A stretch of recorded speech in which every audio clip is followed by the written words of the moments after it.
હે શૌનક, નારદજીએ પ્રશ્ન કર્યો ને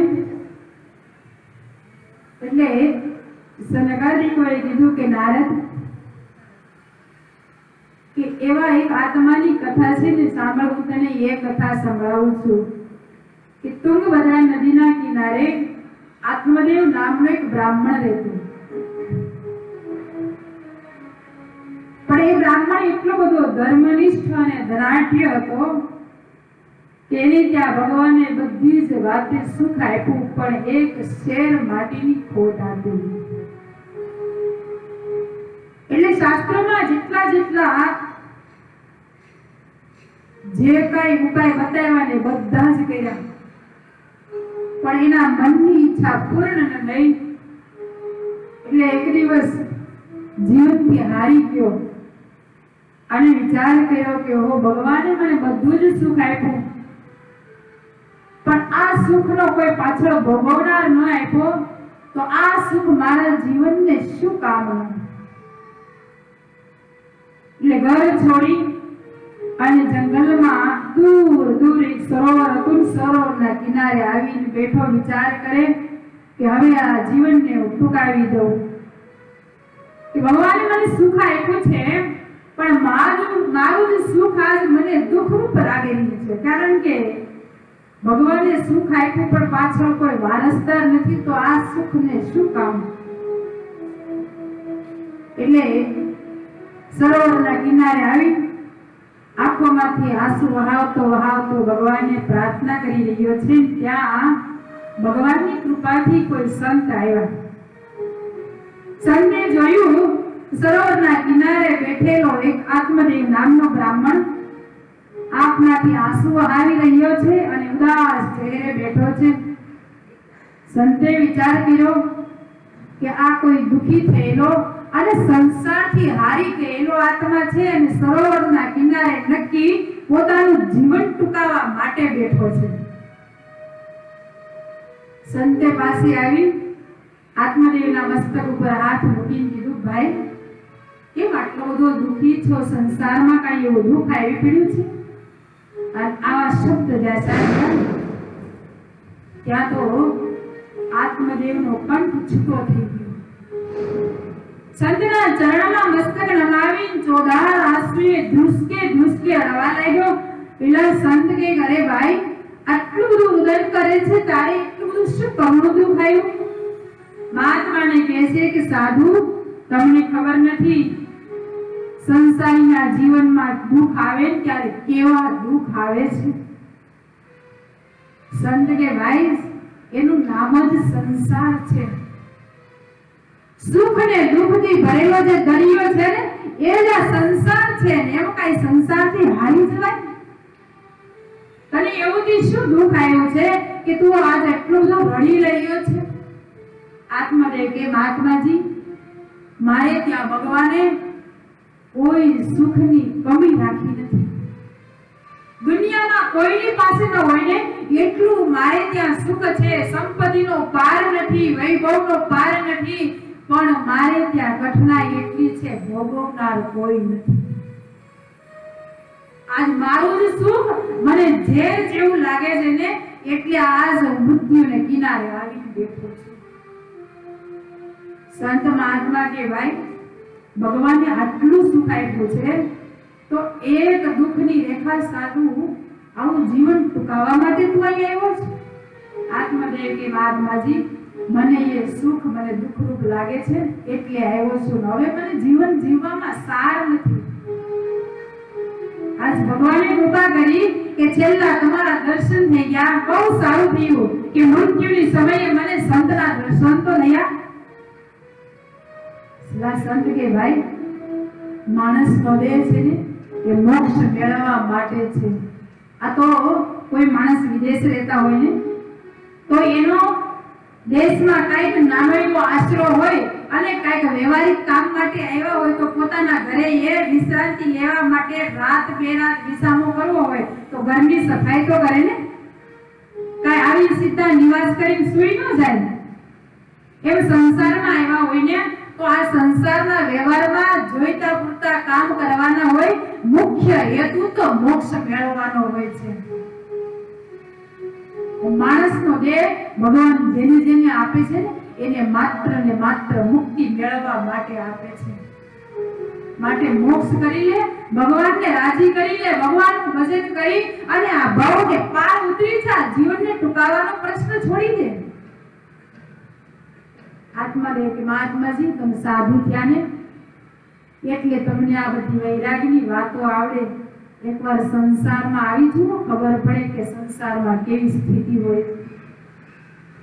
આમ સંસારી લોકોને લગભગ ને આવું જ હોય કે સાધુ થયા હોય ને વાતો આવડે. સંસારમાં હોય ખબર પડે, પણ સાધુ જે થાય એ સીધા આકાશમાંથી હેઠા પડે. ક્યાંથી સાધુ થાય? સંસારમાં થઈ પછી સાધુ થાય ને, તો એને ખબર ન હોય કે સંસારમાં શું સ્થિતિ હોય. પણ આત્મદેવ કે મહાત્માજી તમને સંસારની ખબર નથી. સાધુ કે ભાઈ અમે સંસારમાંથી જ પસાર થઈ સાધુ થયા છીએ, એટલે કહીએ છીએ આ સંસાર છે ને એ અસાર છે, એમાં કોઈ સાર નથી. સાર તો જેની ભગવાનનું ભજન કરશો ને તેથી તમને મનાશે. માટે હજી હું કહું છું સમય છે ને ત્યાં તમે ચેતી ભગવાનને રાજી કરી લે. આત્માદેવ કે મહાત્માજી તમારું જ્ઞાન અત્યારે મને કોઈ અસર નહીં કરે. તમારે જો મને આપવું હોય ને તો એક પુત્ર આપો. મને જ્ઞાન નથી જોઈતું, મારે પુત્ર જોઈએ છે. પેલા મહાત્માજી કે આત્મદેવ ભગવાને જે આપ્યું હોય ને એ આપણને ભોગવવાને લાયક હોય એટલું જ આપ્યું હોય. ભાગ્ય વિનાનું તમે ભોગવવાની ઈચ્છા રાખો ને એ તમને ક્યારેય પ્રાપ્ત ન થાય. અને કદાચ પરાણે તમે મેળવવાનો આગ્રહ રાખશો ને તો એ તમે ક્યારેય સુખ નહીં મેળવી શકો. માટે જેટલું આપ્યું ને એટલું ભગવાનનો પ્રસાદ માની અને સેજે સેજે ભગવાનને ભજીને પાર કરી. આત્માદેવ કહે છે મહાત્માજી તમારું જ્ઞાન મેં બહુ સાંભળ્યું, હવે મારે એક જ ઈચ્છા છે, બસ કા મૃત્યુ અને કા પુત્ર. તમારાથી બની શકે ને તો મને એક પુત્ર આપો અને કા હવે તમે મને મરવા દો. પેલા મહાત્માજીને એમ થયું કે સાધુને શરણે આવેલો જીવ જો મૃત્યુને શરણે જાય ને તો સાધુને લાંછન લાગે. માટે હવે મારે આને મૃત્યુથી બચવા માટે કઈક રસ્તો બતાવવો પડશે. એટલે મહાત્માજીએ ભગવાનને મનોમન પ્રાર્થના કરી ભગવાનને કીધું પ્રભુ કે સાધુને શરણે આવીને જીવ જો આવી રીતે આત્મહત્યા કરીને જીવ છોડે તો આ સાધુનું જીવનમાં નામ બદનામ થાય. માટે આજ હું તમને પ્રાર્થના કરું કે આના જીવનમાં સાધુના વચને કાંઈક આપો. સાધુએ એ ભાઈના ભાગ્ય કપાળની સામું જોયું ત્યાં તો એની ભાગ્ય રેખા એવું બોલતી હતી કે આ જન્મે તો શું 7 જન્મ સુધી એના ભાગ્યમાં સંતાનની પ્રાપ્તિ નહોતી. આત્મદેવને સાધુ કહે છે કે ભાઈ મારે તને શું વાત કરવી, કારણ કે તારા ભાગ્યમાં આ એક જન્મે નહીં 7 જન્મ સુધી સંતાનની પ્રાપ્તિ નથી. માટે હજી હું કહું તું આ અર્થને છોડી દે. આત્મદેવ કે મહાત્માજી 7 જન્મ સુધી જો મારે આવી નવી કઠણાઈ ભોગવી હોય તો આ જન્મને વહેલી તકે પૂર્ણ કરવું, એટલે મારે આમાંથી તો છુટકારો થાય. મહાત્માજી વિચાર કરે કે હવે જો આને રસ્તો પુત્રની પ્રાપ્તિનો નહીં મળે ને તો અહીંયા એ મોતને શરણ થઈ જશે. એટલે પોતાની જોડીમાંથી એક ફળ કાઢી આત્મદેવના હાથમાં આપીને કીધું કે લે ભાઈ આ ફળ તારી પત્નીને ખવડાવીશ ને એટલે તારે ત્યાં ભગવાનની કૃપાથી એક પુત્ર થશે. આપણે જોઈએ ને તો આ કથા આપણને કેવી ચમત્કારી લાગે. તમને કદાચ લાગતી હોય ન લાગતી, પણ મને તો બહુ લાગે. શું કામ ખબર? 2 જ મિનિટ પહેલા સાધુ એમ કહેતા હતા આ જન્મે તો નહીં 7 જન્મ સુધી તારી ભાગ્યની રેખા એવું બોલે છે કે તારા ભાગ્યમાં સંતાન નથી. અને 2 જ મિનિટમાં પાછા પોતાની જોડીમાં ફળ કાઢીને એમ કે ત્યારે આ ફળ તારી પત્ની ખવડાવીશ એટલે તારે ત્યાં સંતાન થશે. તો ગણિતમાં ભાગ્યની રેખા બદલી ગઈ. પણ અહીંયા આ કથા એક સંતની મહાનતા બતાવે છે. સંત ધારે ને તો એ કરમની રેખ પર મેઘ મારીને એ જીવાત્માનું ભાગ્ય બદલાવી દે ને એટલી સંતની તાકાત છે. આજે આ સંતે એની ભાગ્યની રેખા પર મેઘ મારી અને એની ભાગ્યની રેખા બદલી નાખી. એવી તો સંતની સામર્થ્ય તાકાત વાપરી એને ફળ આપીને કીધું કે લે આ તારી પત્નીને ખવડાવજે, તારે ત્યાં સંતાન થશે. આત્મદેવ તો ફળ લઈ ઘેરે આવ્યો. સંત એના રસ્તે, આત્મદેવ એના રસ્તે દોડતો દોડતો ઘરે આવી એની પત્નીને કે અરે આજ તો ભગવાન કેવી કૃપા કરી કે એક સંત મળ્યા અને સાથે સાથે આશીર્વાદ મળ્યા. એની પત્નીનું નામ ધુંધલી હતું. ધુંધલી કે અરે એવા તે વળી શું તમને આશીર્વાદ મળ્યા, તમે આટલા બધા આનંદમાં આવ્યા? આત્મદેવ કે અરે દેવી, કેટલા વર્ષોથી આપણે કેટલી માનતાઓ, બાધાઓ, પૂજાઓ કેટલી કરીને આપણે તૂટી ગયા, થાકી ગયા, પણ કોઈ માનતા આપણી કામ ન આવી. આજ એક સંતે મને આશીર્વાદ રૂપે ફળ આપ્યા ને, એ ફળ આપીને એવું કીધું કે તારી પત્નીને ખવડાવીશ ને એટલે તારે ત્યાં સંતાન થશે. આજ એટલે હું એટલો આનંદમાં છું. ધુંધલીએ હાથમાં ફળ લઈને જોયું ત્યાં તો હવે એમ થયું ઓહો કે આ ફળ લઈને આવ્યા છે અને એ મારે જમવાનું.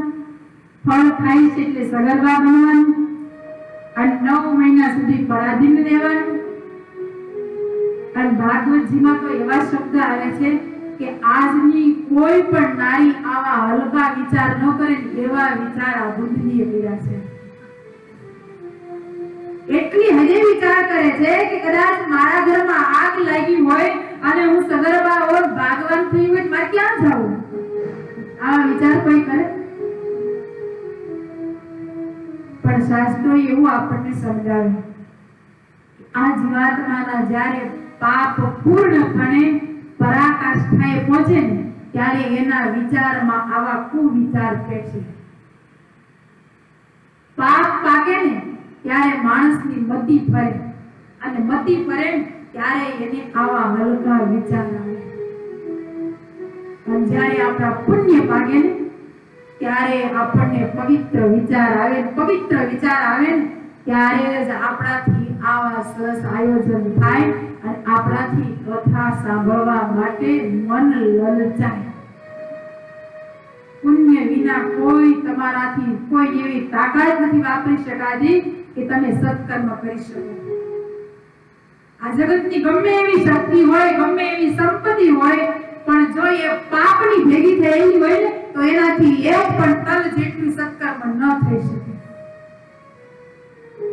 પણ તમારી પાસે એક ચપટી અનાજ હોય ને તો એવું એ સરસ પવિત્ર અને પુણ્યથી ભેગું થયેલું હોય ને તો એ ચપટી અનાજમાં તમે અનેકના પેટ ઠારી શકો, એવું સત્કર્મ કરી શકો. આ પુણ્યનો પ્રતાપ છે.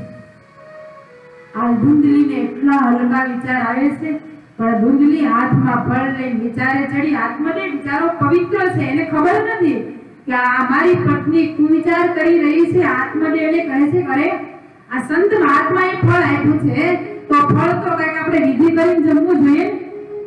આનો વિધિ શું છે કે આ ફળ આખું ખાઈ જવાનું કે આના બી કાઢવાના? આત્મદેવ કે જો એક પ્રભુનો પ્રસાદ અને સંતનો પ્રસાદ એ એવો હોય છે કે આપણે એને પ્રેમથી અને પવિત્ર અને શાંત મનથી આરોગ્ય ને તો એનું સંપૂર્ણ ફળ મળે. ધુંધલી કે કાંઈ વાંધો નહીં, તો હું એકલી નિરાતે બેસી અને શાંતિથી આ ફળને જમીશ એમ કહી અને ફળ લઈને ઘરમાં જતી રહી. આત્મદેવ ઘરની બહાર નીકળી ગયો. એ વખતના જમાનામાં એવું હતું કે બ્રાહ્મણો વર્ષો સુધી, મહિનાઓ સુધી, અમુક દિવસો સુધી એક ગામથી બીજે ગામ ભિક્ષા ઉત્પત્તિ કરવા જતા અને ક્યારે પરત આવે ને એનો કોઈ સમયનો અવધિ નહોતો.